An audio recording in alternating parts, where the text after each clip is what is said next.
tell a lot about a person by their home. You can tell whether they're messy or clean, you can tell their style, you can tell their favorite foods, or even the vacations that they've been on based on the pictures that are there.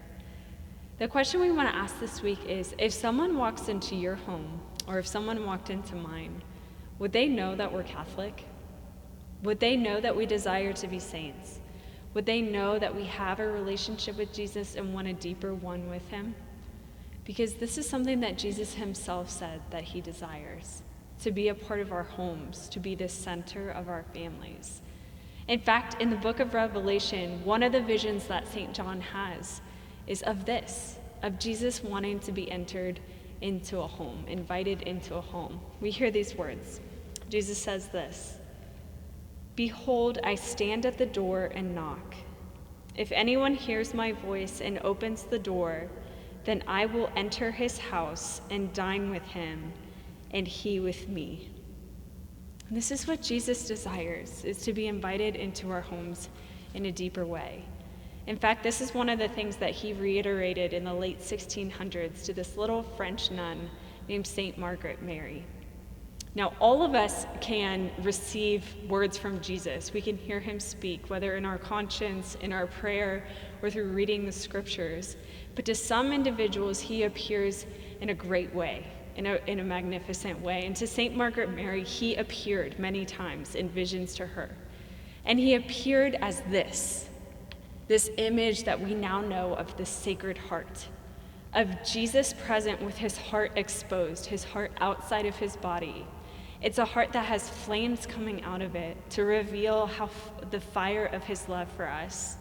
It's a heart that has the crown of thorns wrapped around to remind us of just how far this love will go for us. A love that will die for us. A love that will give everything. And to Saint Margaret Mary, he said, there are things that we as Catholics can do to draw closer to this heart, to draw closer to this love and experience it more. He said things like receiving Holy Communion on First Fridays every month, or celebrating a holy hour, praying in a holy hour on Thursday nights, remembering the agony in the garden, or celebrating the Feast of the Sacred Heart in June.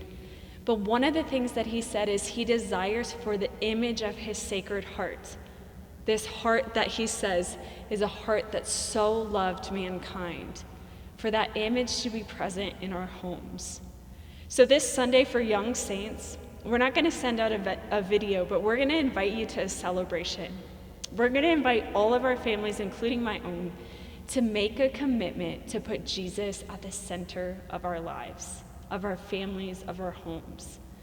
This celebration is called the Enthronement of the Sacred Heart, which just means that, is putting the Sacred Heart at the center of our homes. So what does this look like?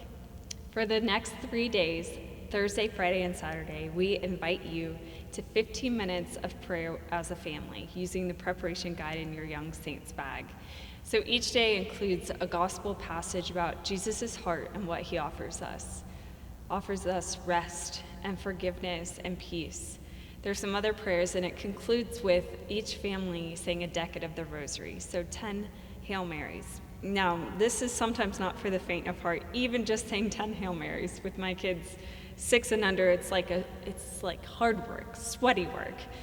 But I'm always reminded of what Jesus says in the Gospels, let the little children come to me, don't stop them. So even if it's a hot mess, it brings glory to Jesus, and he finds it beautiful. So pray for 15 minutes a day the next 3 days. And then on Sunday is to make it the celebration in which you've enthroned your home to the Sacred Heart of Jesus. In your preparation guide, there's just 2 pages that guide you in that to show you how to do it, but it ends with you putting that image of the Sacred Heart somewhere in your home, in a prominent place, in a place where you and your children and those who come into your home will see it.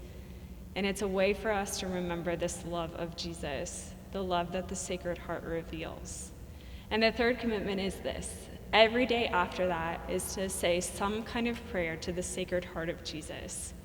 Now, we'll send out a couple versions, but a simple one is, Sacred Heart of Jesus, have mercy on us. In the story of the birth of Jesus, we see that he couldn't be born in the inn because there was no room. And I think sometimes in our lives, I know in my family, There's just not a lot of room because we put a lot of things ahead of him, whether it's our schedules or work or school or Netflix and social media or sports.